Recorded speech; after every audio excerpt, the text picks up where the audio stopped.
Hello everyone, welcome to Global Government News. Today is Wednesday, January 11th, 2012, and I'm Darko. My website is ggnonline.com, and ddarko2012 is my YouTube channel.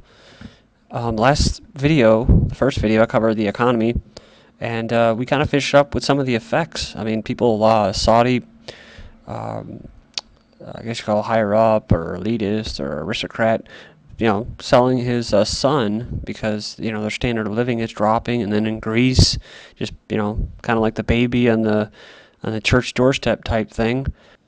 Then we had the application to avoid ghettos, because when everybody else is getting poor and you're at that stage, you're at that cusp where you're actually getting richer, you don't want to see, just like those pesky humans, you want to replace them with robots, you don't want to see those pesky humans that are getting poor.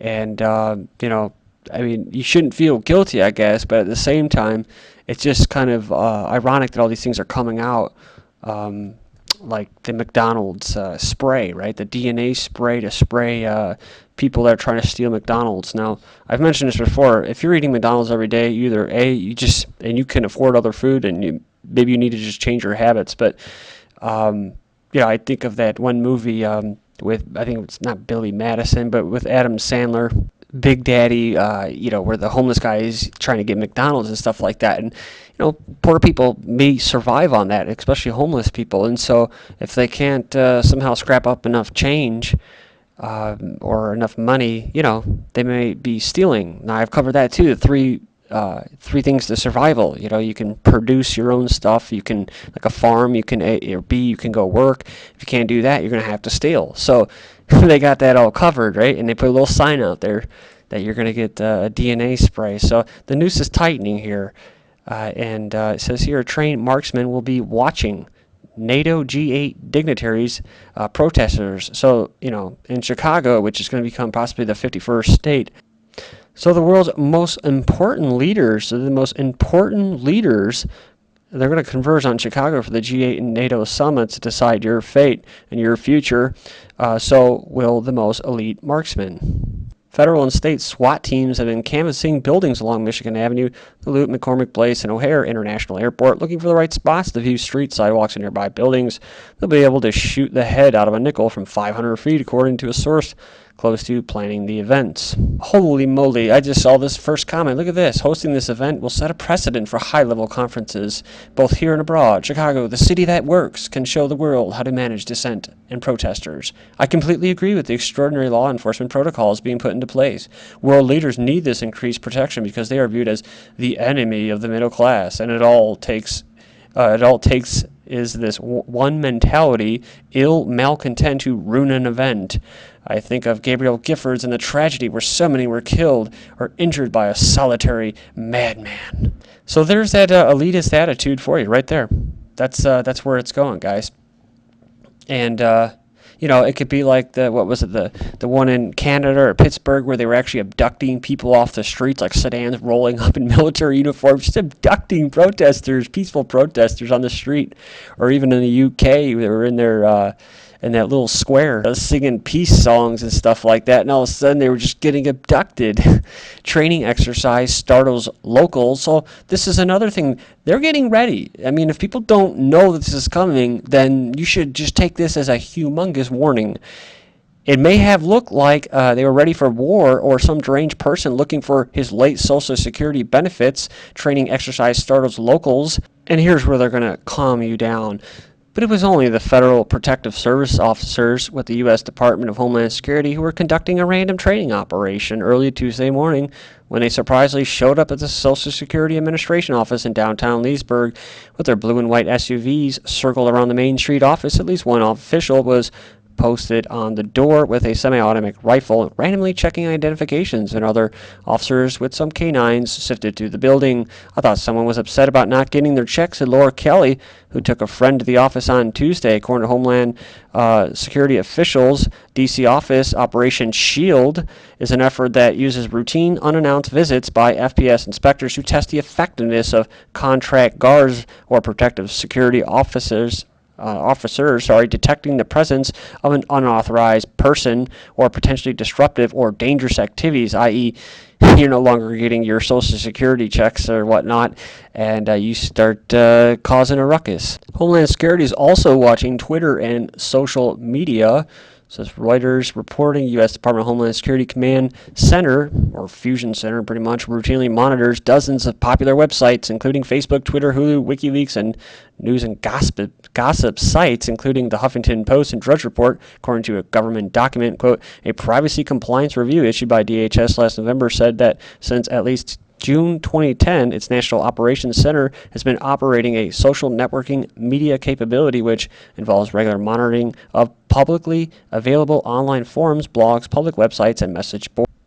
So they have Krypton on that list, and also YouTube. Next up, we have Wacky games used as morale boosters in Privy Council, this is in Ottawa, saying several hundred of the Prime Minister's staff donned full combat gear, pretended to visit an Afghan village, and sucked on name tags using straws in a zany day of games meant to build morale. So, like Australia, United States, they all have the same, pretty much the same little plan, which is called continuity of government, waiting in the wings for some time now for what's possibly to come, which is economic collapse. And right here, the Continuity of Government Commission, spearheaded by the Brookings Institution and whatnot, has issued proposals for the operation of Congress following a catastrophic, possibly most likely terrorist attack. Government-sponsored specifically advocates a constitutional amendment calling for the appointment of individuals to the House of Representatives to fill the seats of dead or incapacitated or assassinated members. Doesn't say assassin, I'm throwing in there, a first in American history, an examination of a proposal revealing that it is both unnecessary and dangerous. Of course, self-commissioned, self-appointed, its members being either elected or appointed by any government body. So that's what these people are possibly getting ready for. You know what I mean? Continuity of government.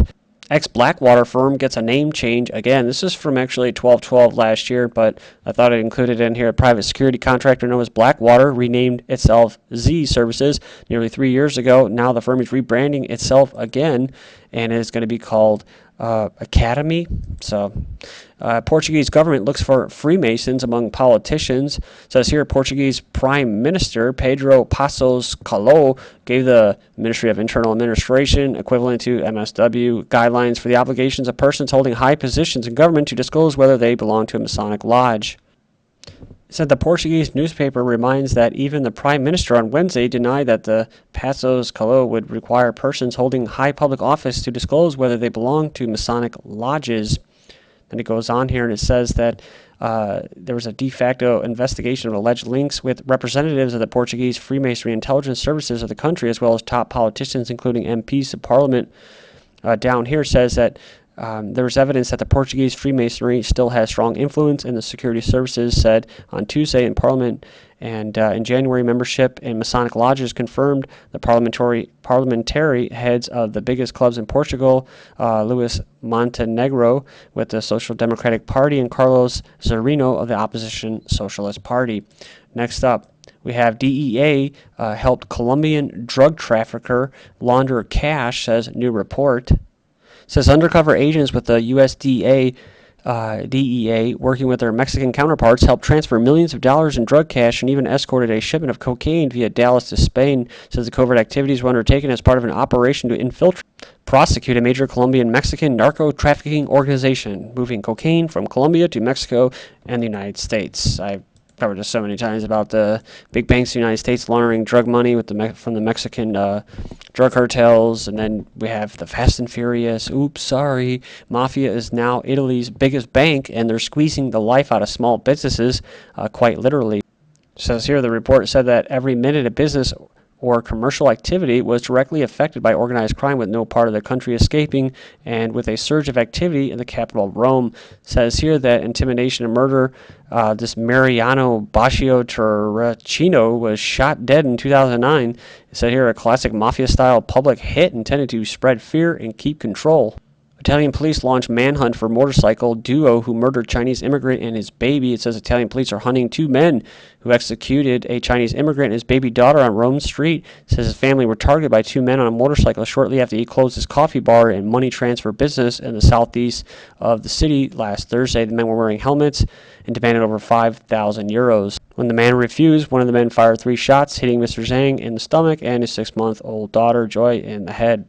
He said then his wife, 26, was then stabbed and remains in the hospital in serious condition. And I believe he's a former banker himself, or head of a bank. Monti warns EU of possible anti-EU protests in Italy, warned of possible anti-European protests in his country if reform efforts of Italian people were not recognized. Growing wealth divide puts globalization at risk. So globalization is at risk because there's too many haves and have-nots. Well, that's what globalization was all about. It's what it was doing. It's what it was creating. So it was a success. It's not at risk. It says here a backlash against rising inequality evident from the Occupy movement to the Arab Spring risked derailing the advance. There was advances of globalization. I wasn't aware of that, but it says here that it represents a threat to economies worldwide, according to the World Economic Forum. For the first time in generations, people no longer believe their children will grow up to have a better standard of living, because they're not gonna. 2012 could see globalization 2.0 take off. So a greener, more equitable, and well-being oriented form of globalization could be on the horizon. So see how it's all tying in?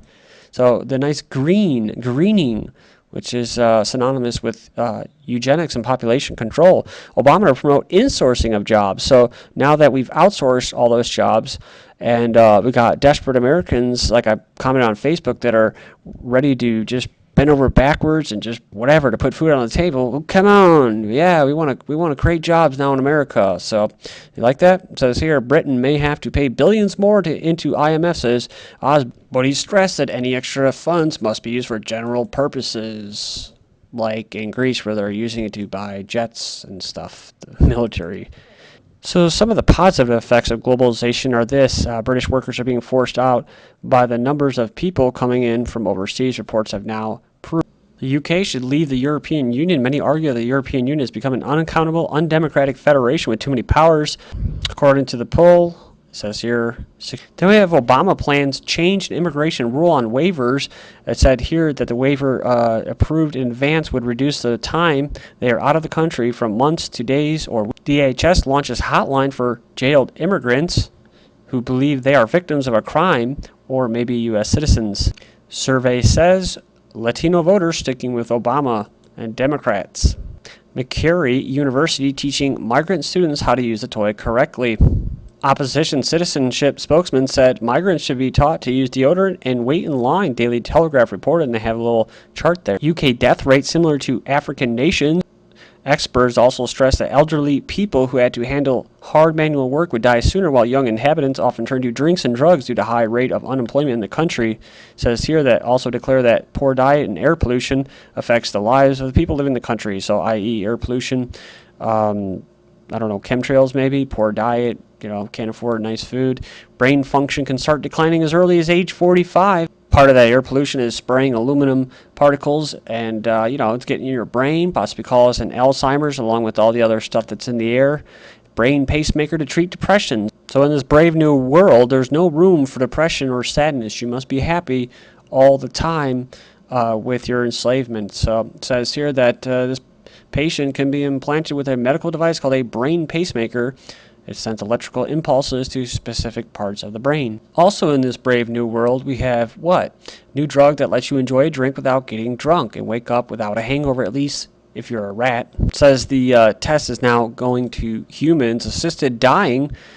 So, strong case for change in the law. It says here a panel of experts who have been considering the right to assisted suicide in England and Wales say terminally ill patients to be allowed to seek medical help to end their lives. And eventually, this would be anybody. But it's the first step to what? To the state saying, well, we're just going to go ahead and euthanize you.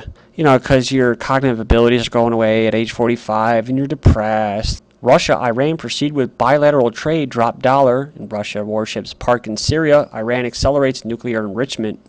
Russia opposes U.S.-EU oil sanctions against Iran. Also, Beijing rejects sanctions on Iranian oil. West readies oil plan in case of Iran crisis. Contingency plan to tap a record volume of emergency stockpiles to replace nearly all of the Gulf oil that would be lost if Iran blocks the Strait of Hormuz. And a first, gas and other fuels are top U.S. export. And tribal leaders urge Obama to reject huge pipeline for a proposed oil pipeline from Canada to refineries in Texas. And I remember my grandfather telling my mom about back in the 70s how we were using all the oil in the Middle East to run them dry and then use our reserves. So this is all planned. Thank you.